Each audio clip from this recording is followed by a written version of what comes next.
আমরা কম বেশি সব মানুষই জীবনে সফল হতে চাই, কিন্তু বেশিরভাগ মানুষই জানে না সাফল্য বলতে আসলে কি বোঝায়।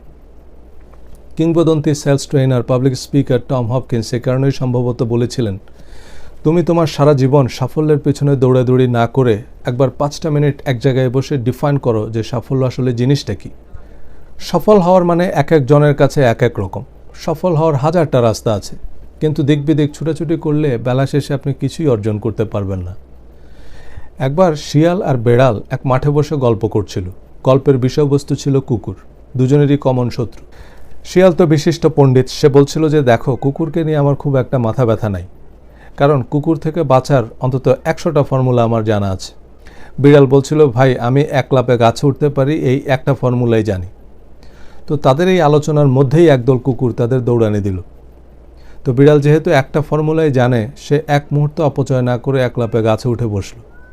আর শিয়াল গবেষণা শুরু করলো যে এই 100টা ফর্মুলার মধ্যে এখন কোনটা অ্যাপ্লাই করা যায়। এই চিন্তা করতে করতে শিয়াল ধরা খেয়ে গেল। এই গল্পটা বলার উদ্দেশ্য হচ্ছে, যারা সাফল্যের 100টা রাস্তা জানেন তারা বেশিরভাগ ক্ষেত্রে শিয়ালের মতো ধরা খায়। সো একটা রাস্তা বেছে নিতে হবে যেটা হবে আপনার সাফল্যের পথ। সাফল্য মানে এই নয় যে আপনি কত টাকার মালিক। সাফল্য মানে এইও নয় যে আপনার কতগুলো ডিগ্রি আছে বা আপনার পেশা বা পদমর্যাদা কী। হলিউডের কিংবদন্তি অভিনেতা জিম ক্যারি এভাবে বলেছিলেন যে, আমি মনে করি প্রতিটা মানুষের ধনী এবং বিখ্যাত হওয়া উচিত এবং তারা সারা জীবনে যা যা স্বপ্ন দেখেছে তার সব কিছু করতে পারা উচিত, যাতে তারা বুঝতে পারে যে এটা আসলে সমাধান নয়। তো সাফল্য মানে তাহলে কি? সাফল্য মানে তাই হওয়া বা পাওয়া যা আপনি হতে চান বা পেতে চান, যেটা আপনাকে সুখী, তৃপ্ত বা পূর্ণতার অনুভূতি দিবে। এখানে দুটি জিনিস খুব গুরুত্বপূর্ণ। এক নম্বর হচ্ছেন আপনি কি মনে করছেন সেটাই সবচেয়ে গুরুত্বপূর্ণ।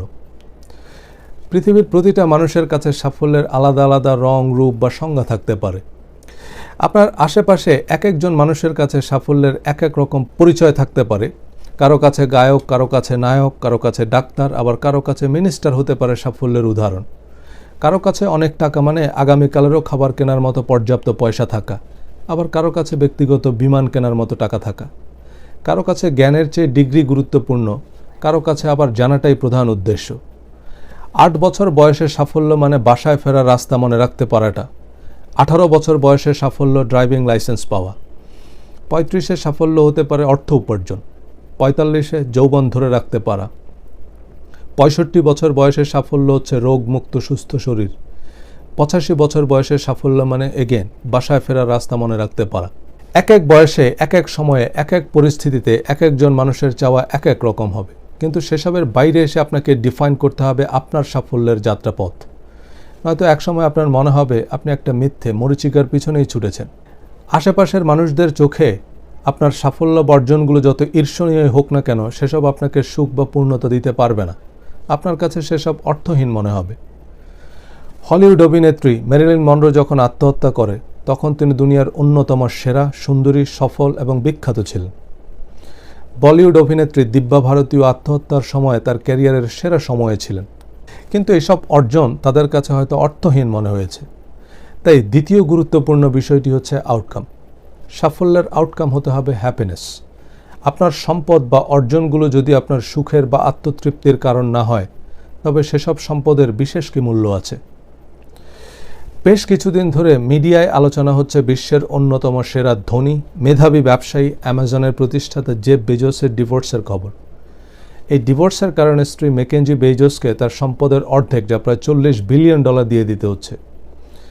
কী কারণে ঠিক তাদের বিবাহ বিচ্ছেদ হচ্ছে সে বিষয়ে আমার বিশেষ আগ্রহ নেই, তবে এমন কিছু অপ্রাপ্তি বা অশান্তি থেকে নিশ্চয়ই তিনি মুক্তি চান যার মূল্য তার কাছে $40 বিলিয়নেরও বেশি।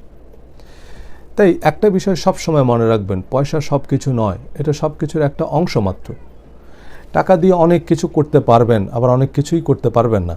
টাকা দিয়ে খাবার কিনতে পারবেন, কিন্তু টাকা থাকলেই খেতে পারবেন না। দেখবেন বেশিরভাগ রিচ পিপলদের রিচ ফুড খাওয়া মানা। টাকা দিয়ে দামি ঘড়ি কিনতে পারবেন, কিন্তু সময় কিনতে পারবেন না। বেশিরভাগ দামি ঘড়িওয়ালাদের হাতেই কিন্তু একদম সময় থাকে না। টাকা দিয়ে খাট কিনতে পারবেন, কিন্তু টাকা দিয়ে ঘুম কিনতে পারবেন না। টাকায় মনের মতো ওয়েডিং রিং পাওয়া যায়, কিন্তু টাকায় মনের মানুষ পাওয়া যায় না। সুতরাং পেশা নির্বাচনের ক্ষেত্রে টাকাই শেষ কথা নয়। আরেকটা জরুরি কথা, সাফল্য একটা প্রক্রিয়ার ফসল। এটা সঠিক প্রক্রিয়ার ভেতর দিয়ে আসতে হবে এবং এর জন্য নির্দিষ্ট সময় অপেক্ষা করতে হবে, উপযুক্ত মূল্য দিতে হবে। সাফল্যের কোনো শর্টকাট রাস্তা নাই, রেডিমেড ফর্মুলা নেই। যা আমরা অটোমেটিক্যালি পেয়ে যাই তার মূল্য আমরা উপলব্ধি করতে পারি না, কিন্তু এই উপলব্ধিই মূলত সাফল্য। কোটি টাকার বিনিময়েও আপনি আপনার চোখ দুটো হারাতে রাজি হবেন না, অথচ যতক্ষণ চোখ দুটো আছে আমরা কি তার মূল্য উপলব্ধি করতে পারি? যেদিন আপনার দাঁতে ব্যথা শুরু হবে সেদিন আপনি একমত হবেন দাঁতই সকল সুখের মূল। যখন কানে ব্যথা শুরু হবে তখন মনে হবে সবার উপরে কান সত্য, তার উপরে নাই। আপনার শরীরের এই ছোট ছোট অঙ্গ প্রত্যঙ্গগুলোর মূল্য যদি হিসেব করেন, you are billionaire many times. কিন্তু আমরা তো অনুভব করি না, কারণ আমাদের এসব অর্জন করতে হয়নি। উপযুক্ত মূল্য দিয়ে অর্জিত কিছুর সাথে যে সুখানুভূতি, সেটাই সাফল্য। মহাত্মা গান্ধী তাই বলেছিলেন, সত্যি কি রাহা পে চলো। সত্য বা সঠিক পথ অনেক দুর্গম হতে পারে, কিন্তু সেই উত্তাল পথ পাড়ি দিয়েই মিলবে অর্থবহ সাফল্য। আপনার আশেপাশে অনেককে দেখবেন সস্তা মনোযোগ পাওয়ার জন্য, শর্টকাটে সফল হওয়ার জন্য হাস্যকর প্রতিযোগিতায় নেমেছে। এসব সস্তা খ্যাতি দেখে বিভ্রান্ত হবেন না। অর্থনীতির সাধারণ সূত্রটা নিশ্চয়ই মনে আছে, সস্তা জিনিসের চাহিদা বেশি। সুতরাং সেই ভিড়ে প্রলুব্ধ হয়ে নিজেকে সস্তা বানাবেন না, সাফল্যের নামে ইঁদুর দৌড়ে নামবেন না। কারণ the problem with rat race is that even if you win you are still a rat. আবার সাফল্য মানে একটা সফর, এটা কোনো নির্দিষ্ট গন্তব্য নয়। একটা কিছু অর্জনের পর সে আনন্দ খুব বেশি দিন স্থায়ী হয় না, অর্জনের নতুন লক্ষ্যমাত্রা তৈরি হয়। নির্দিষ্ট সময়ের মধ্যে নতুন লক্ষ্যমাত্রা অর্জন করতে না পারলে বরং আগের সব অর্জন ছাপিয়ে হতাশায় মুখ্য হয়ে দাঁড়ায়। যেমন ইউনিভার্সিটিতে ভর্তি হওয়ার সময় পছন্দের বিভাগ পেয়ে যাওয়া একটা বড় রকমের সাফল্য এবং এর আনন্দ অতুলনীয়। কিন্তু পরবর্তীতে ভালো ফলাফল করতে না পারলে বা ভালো চাকরি না পেলে সে আনন্দ হতাশায় পরিণত হয়, কারণ সহপাঠী বন্ধুবান্ধবের সাথে তুলনা করে নিজের অবস্থান নিয়ে অসন্তোষ তৈরি হয়। সেক্ষেত্রে মনে রাখবেন, সাফল্য মানে ব্যর্থতার অনুপস্থিতি নয়, এর মানে চূড়ান্ত লক্ষ্য অর্জন। সাফল্য মানে যুদ্ধ জয়, প্রতিটা লড়াই নয়। ফুটবলে যেমন একটা টিম 2 গোলে পিছিয়ে থেকেও ম্যাচ জিততে পারে বা 2 ম্যাচ হেরেও টুর্নামেন্ট জিততে পারে, জীবনের প্রতিটা প্রচেষ্টায়ও তেমনি পিছিয়ে থেকেও আপনি জিততে পারেন। কোনো ব্যর্থতাই চূড়ান্ত নয়। পৃথিবীর সব সফল মানুষদের জীবন ব্যর্থতায় ভরা। সেসব ব্যর্থতাই তাদের শিখিয়েছে ব্যর্থতাকে জয় করতে, বিপদে সাহসী হতে। তাদের জীবনের ব্যর্থতার গল্পগুলোই তাদের সাফল্যকে আরও উজ্জ্বল করেছে, মহিমান্বিত করেছে। দুঃখ, ব্যর্থতা, অনিশ্চয়তা যেখানে অনিবার্য, সেখানে বুদ্ধিমান মানুষদের চাওয়া কেমন হওয়া উচিত রবীন্দ্রনাথ তার নোবেলজয়ী কবিতায় শিখিয়েছেন। বিপদে মোরে রক্ষা করো, এই নহে মোর প্রার্থনা। বিপদে আমি না যেন করি ভয়, দুঃখ তাপে ব্যথিত চিতে নাই বা দিলে সান্ত্বনা। আমরা বেশিরভাগ মানুষ কোনো নির্দিষ্ট পেশাকে অন্য অনেক পেশার চাইতে গুরুত্বপূর্ণ বা সম্মানজনক মনে করি, কিন্তু সত্যিকার অর্থে পেশার চাইতে পেশাদারিত্ব অনেক বেশি গুরুত্বপূর্ণ।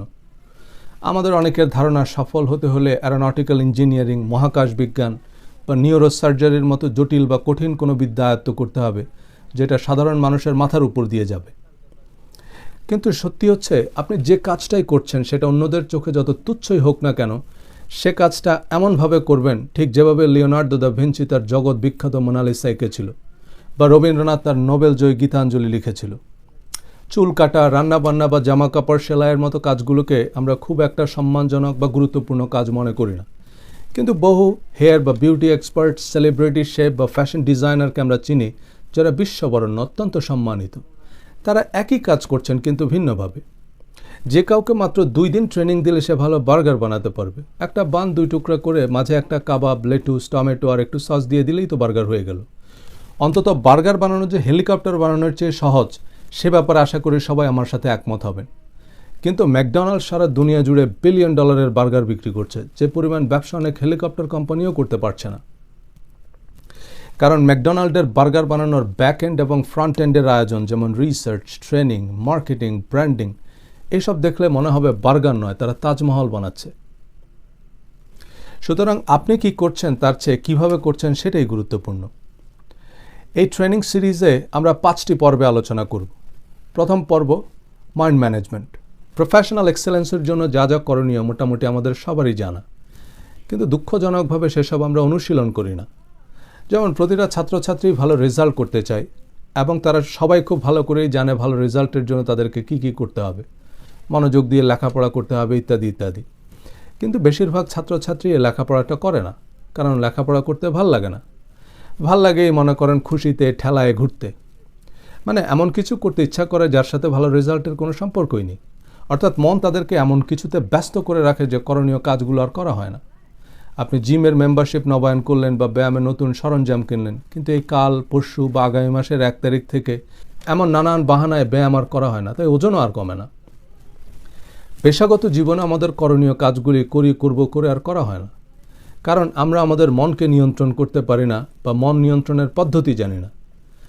আপনার পেশায় সেরা হতে হলে আপনাকে সবার আগে জানতে হবে কিভাবে আপনার মনকে নিয়ন্ত্রণ করতে হয়। মনের উপর নিয়ন্ত্রণ না থাকলে আপনার কর্মকাণ্ডের উপরও আপনার কোনো নিয়ন্ত্রণ থাকবে না, এবং স্বাভাবিকভাবেই আপনার ভবিষ্যতের উপর আপনার কোনো নিয়ন্ত্রণ থাকবে না। মাইন্ড ম্যানেজমেন্ট ট্রেনিংয়ে আমরা বিস্তারিত আলোচনা করব মন আসলে কী, কেন মনোভাব বা অ্যাটিটিউড সাফল্যের প্রধান ভিত্তি, কিভাবে আমাদের মনোভাব বা মানসিকতা তৈরি হয়, কিভাবে মন আমাদের নিয়ন্ত্রণ করে, এবং কিভাবে আমরা আমাদের মনকে নিয়ন্ত্রণ করব। দ্বিতীয় এপিসোডে কথা বলবো সেলস, মার্কেটিং এবং পার্সোনাল ব্র্যান্ডিং নিয়ে। আপনি যে পেশায় থাকুন না কেন, বেসিক সেলস, মার্কেটিং এবং পার্সোনাল ব্র্যান্ডিংয়ের ধারণা আপনার থাকতে হবে। বহু ডাক্তার, ইঞ্জিনিয়ার, ফটোগ্রাফার, শিক্ষক, উদ্যোক্তা, সরকারি বা বেসরকারি কর্মকর্তা নিজেদের পেশার গণ্ডি পেরিয়ে রীতিমতো তারকা খ্যাতি অর্জন করেছে। এর কারণ সবসময় এই নয় যে এরা এদের পেশায় অন্য সবার চেয়ে সেরা, বরং এরা নিজেদের সেরা হিসেবে উপস্থাপন করতে পেরেছে পার্সোনাল ব্র্যান্ডিংয়ের মাধ্যমে। আপনি যদি নিজেকে আপনার পেশায় শ্রেষ্ঠ মনে করেন, নিজেকে প্রচার করতে কার্পণ্য করবেন না। যোগ্য পেশাদারদের সংকোচ বা প্রচার বিমুখতার সুযোগে অযোগ্য অপদার্থরা জায়গা দখলে নেয়, যা পুরো পেশার জন্যই ক্ষতিকর। কারো সমালোচনা বা হিংসা না করে বরং নিজেকে প্রচার করুন, তাতে সংশ্লিষ্ট সকলেই উপকৃত হবে। মনে করুন আপনি দেশের সবচেয়ে বিজ্ঞ ডাক্তার, কিন্তু কোনো কারণে আপনি প্রচার বিমুখ, রোগীরা আপনার সম্পর্কে খুব একটা জানেই না। তাহলে আপনার এই ডাক্তারি জ্ঞান আপনারও কোনো কাজে লাগলো না, মানুষেরও কোনো কাজে লাগলো না। তাই ইতিবাচক প্রচারণার কোনো বিকল্প নেই। এই ট্রেনিংয়ে আমরা আলোচনা করব কিভাবে আপনি নিজেকে আপনার পেশায় সেরা হিসাবে প্রতিষ্ঠা করবেন, বিশেষ করে কিভাবে ডিজিটাল মিডিয়া ব্যবহার করবেন পার্সোনাল ব্র্যান্ড বিল্ডিংয়ের ক্ষেত্রে। 3 নম্বর পর্বটি থাকবে টিম ম্যানেজমেন্ট নিয়ে। এখনকার এই স্পেশালাইজেশনের যুগে আমরা নিজেদের যত স্পেশালিস্ট বা ইন্ডিপেন্ডেন্টই মনে করি না কেন, পেশাগত জীবনের প্রতিটা ক্ষেত্রেই আমরা মূলত ইন্টারডিপেন্ডেন্ট। অর্থাৎ আপনার সাফল্য অনেকাংশেই নির্ভর করে টিমের অন্যান্যদের সাফল্যের উপর। মাঠে ও মাঠের বাইরে প্রত্যক্ষ বা পরোক্ষ বহু পেশাদার টিমমেটের সাহায্য ছাড়া মেসি, রোনাল্ডোর পক্ষেও ম্যাচ জেতা সম্ভব নয়। দাবা, গলফ, টেনিসের মতো ইন্ডিভিজুয়াল গেমসেও তারকা খেলোয়াড়দের সাফল্যের পিছনে তাদের coaching staff, training staff, security team, public relations, স্পন্সরদের একটা বড় ভূমিকা থাকে। সুতরাং আপনার পেশা যাই হোক, চাকরি বা ব্যবসা, ডাক্তারি বা ফটোগ্রাফি, ফ্যাশন ডিজাইনিং বা মডেলিং, আপনি মূলত একটা বিশাল টিমের সদস্য। আপনি একটি বিশেষ কাজ করছেন যেটায় আপনি বেশ দক্ষ, অভিজ্ঞ, এবং এর আগে পরে আরও অনেকে অনেক কাজ করছেন যারা সেসব বিষয়ে দক্ষ। এবং আপনার সাফল্য নির্ভর করবে সঠিক টিম নির্বাচন, টিম মেম্বার হিসাবে কাজ করতে পারা, ব্যক্তিগত নৈপুণ্যের চেয়ে দলীয় সাফল্যকে অগ্রাধিকার দিতে পারার উপর।